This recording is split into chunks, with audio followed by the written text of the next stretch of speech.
अस्सलामुअलैकुम। I hope सब ठीक होंगे। हम भी अल्लाह का शुक्र है सब ठीक ठाक है। ये हमारा थर्ड डे था मक्का में। नीचे आई शुरता खड़ा हुआ था, उन्होंने सारी टैक्सीज़ रुकी हुई थी, पता नहीं क्यों क्या कर रहे थे। मुझे बस मैं विंडो पे ऐसे खड़ी हुई थी तो मुझे नज़र आया, मैंने वीडियो बनाने को सोचा जब तक उन्होंने सबको जाने दिया।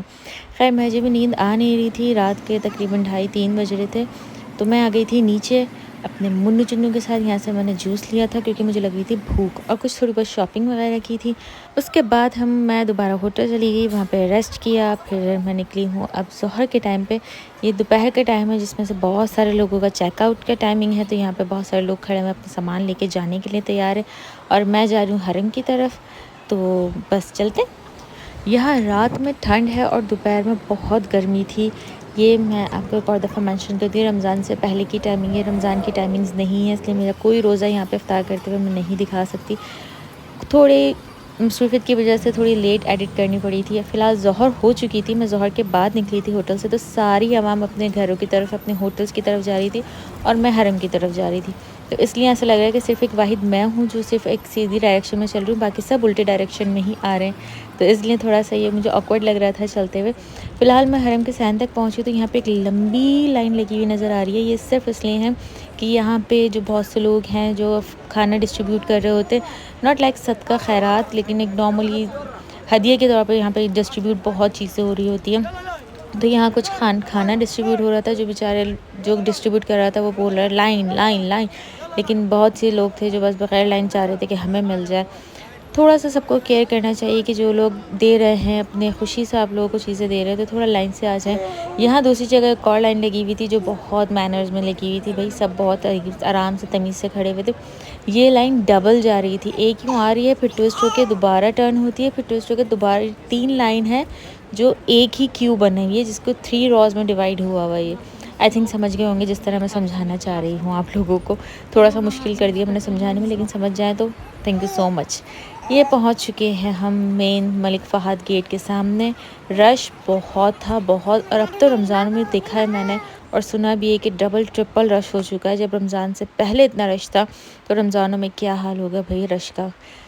आज मुझे थोड़ी बहुत कुछ शॉपिंग वगैरह करनी थी, तो भाई ये है मक्का टावर में एक स्टॉल है जो सेकंड फ्लोर पे आपको मिलेगा। इनके पास बहुत अच्छी फ्रेगनेंस भी हैं, बहुत अच्छी चीज़ें हैं। ये पूरा मॉल टाइप का बना हुआ है, यहाँ पे बहुत कुछ है शॉपिंग करने के लिए।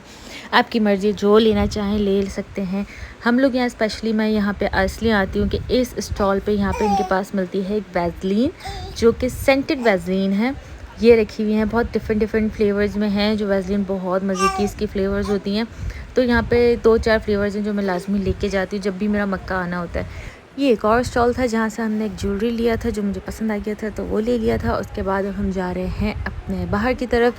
और भी बहुत सारी चीज़ें मैंने देखी थी पर मैं दिखा नहीं सकी, ऑब्वियसली बच्चे के साथ थोड़ा मुझे मैनेज करना मुश्किल हो रहा था। जितना मैं वीडियो कर सकी, आई होप मैं आप लोगों को अच्छा लग रहा होगा। अगर अच्छा लग रहा है तो प्लीज़ शेयर कर दीजिए, क्योंकि बहुत कम व्यूज़ आ रहे हैं, बहुत कम शेयरिंग हो रही है, तो प्लीज़ थोड़ा सा शेयर कर दें। फिर हमें भूख लगी थी तो खाने के लिए सोचा ताज़िश लेंगे, लेकिन हमें याद आया कि ये नहीं, एक और जगह है जहाँ से हम अच्छे से खा सकते हैं, तो हम वहाँ निकल गए थे। यहाँ पे हमें लिफ्ट मिल ही नहीं रही थी, सब एक्सीलरेटर मिल रही थी, तो हमें स्टॉलर एक्सीलरेटर से उतारना इतना मुश्किल हो रहा था ना। पर हम भी ठहरे पाकिस्तानी, हमने भी फुल जुगाड़ करके इसी एक्सीलरेटर से हमने स्टॉलर उतार ली थी। ओह गॉड, इतना मुश्किल रहा था, लेकिन हम कामयाब हो चुके थे। तो भाई अब यहाँ पे और कुछ भी नहीं कर रहे थे, हम सिर्फ हरम जाते थे, वहाँ पे थोड़ा टाइम स्पेंड करते थे, नमाज़ें पढ़ते थे और फिर वापस होटल चले जाते थे। हमने मक्का में ज़ियारतें नहीं की थी क्योंकि मक्का में कोई ज़्यादा ज़ियारतें हैं भी नहीं और बहुत दफ़ा हम ज़ियारत कर चुके हैं, इसलिए हमने सिर्फ हरम में और अपने होटल में ही टाइम स्पेंड किया।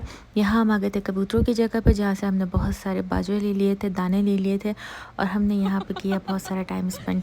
ये देखो जी, एक भी कबूतर नहीं है। तो हुआ कुछ यूँ कि सारे कबूतर एक साथ उड़ गए। हम सब हक्का बक्का के इतना हुआ क्या है, क्योंकि यहाँ पे एक आवाज़ आई थी भों करके इस स्पीकर में से, जिससे डर के सारे कबूतर उड़ चुके थे। ये थोड़े बहुत वापस आके बैठे, और इसी जगह पे हमने बिछाई अपनी जानमाज़, क्योंकि जो मेरा बेटा साहब अजलान है, इसको मैं इन कबूतरों से इंट्रोड्यूस करवाना चाह रही थी। इन कबूतरों का मैं रिएक्शन देखना चाह रही थी कि क्या रिएक्ट करता है, लेकिन ये नवाब ने तो किसी को रिएक्ट ही नहीं किया। आराम से बैठ के देख रहा था, ना डर रहा था, ना कुछ कर रहा था, ना इनको पकड़ने की कोशिश कर रहा था, कुछ भी नहीं। क्योंकि मैंने सारे जितने भी दाने थे अपने करीब करीब डाले ताकि कबूतर करीब से करीब तर आ जाए। जानमाज़ के ऊपर तक बाजरा पड़ा हुआ था, लेकिन ना वो कबूतर हमारे करीब आ रहे थे, ना ये अजलान कोई रिएक्ट कर रहा था। लेकिन यहाँ पे टाइम स्पेंड करने में बड़ा मज़ा आता है। आप एक रिलैक्स फ़ील करते हो जब ये कबूतरों के साथ आप खेल रहे होते हो। तो इस अज़लान ने कबूतर को तो पकड़ा नहीं, लेकिन ये जिस कबूतर के बाजरा था इसकी थैली ये लेने लग गया था। शायद इसको भी कबूतर को बाजरा डालना था। थोड़ी देर यहाँ पे टाइम स्पेंड करके थोड़ा खेल खिला के मैं यहाँ से उठ गई थी, क्योंकि ये जो अचानक 2-4 कबूतर उड़ रहे थे, इनके उड़ने से मिट्टी और धूल एकदम से और आ रही थी। और फिर मुझे रियलाइज़ हुआ कि अज़लान के ऊपर, मेरे छोटे से बच्चे के ऊपर एकदम से मिट्टी धूल आ रही है, तो उसको ऑक्सीजन में प्रॉब्लम ना हो, तो मैं यहाँ से उठ गई थी।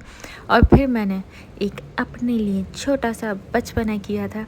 मैंने पहले खड़े होकर अपने आसपास सारे बाजरे को डाला, ताकि जितनी भी कबूतर हैं ये सब मेरे करीब आ जाएं। वो कहते हैं ना, जाल में फंसाने के लिए आप दाना डाल रहे हो, तो इस बार मैं वही कर रही थी कि मैं दाना डाल रही थी इन सबको करीब बुलाने के लिए, क्योंकि मुझे करना था एक छोटा सा बचपना, जो कि है ये। मेरे कपड़े तक उड़ रहे थे। खैर बहुत मज़ा आया था, यहाँ पे बहुत सारा टाइम स्पेंड किया और फिर हम होटल की तरफ चल गए थे, पर इन सवाब साहब से अब नहीं बैठा जा रहा था।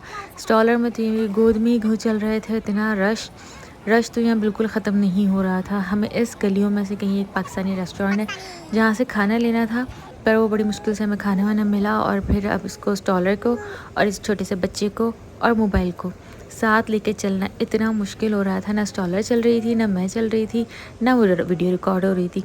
तो जो स्टॉलर चल रही थी वो कुछ इस तरह से टेढ़ी जा रही थी, जो एक्सीडेंट हो गया हमारा। तो मोबाइल रखा, सब कुछ रखा, और फिर मैं डायरेक्ट पहले होटल पहुँची। होटल पहुँच के सीधा रूम में गई, और मैं यहाँ हमेशा कंफ्यूज हो जाती थी कि मेरा रूम लेफ़्ट पे है या राइट पे है। लेफ़्ट पे, राइट पे, तो पूरा गोल गोल घूम के मुझे याद आता था कि लेफ़्ट पे रूम है। उसके बाद भी हम रूम में पहुँचे थे, और रूम में पहुँच के काफ़ी देर आराम किया था। हम मोस्टली रात में ही मैं निकल रही होती हूँ, क्योंकि बच्चे के साथ दिन में निकालना, थोड़ा मैनेज करना मुझे मुश्किल हो रहा था, इसलिए थोड़ा रात में ही निकलते हैं, रश भी थोड़ा कम हो जाता है। हम सीधा पहुँच गए हरम में। यहाँ पे सफाइयाँ चल रही थी, फानूस की जो ये शैंडल लगे हुए इसकी सफाई हो रही थी। मैंने फ़र्स्ट टाइम ही देखा इसको क्लीन होते हुए, किस तरह से पूरी क्रेन लगा के और ऊपर जाके एक एक लेयर को आप कपड़े से साफ़ कर रहे हैं। हर पंखा साफ़ हो रहा था, हर चीज़ साफ़ हो रही थी, बहुत सफाइयाँ हो रही थी। खैर फिर हम हरम पहुँचे और यहाँ पे हमने अच्छे से टाइम स्पेंड किया, और मिलते हैं नेक्स्ट व्लॉग में।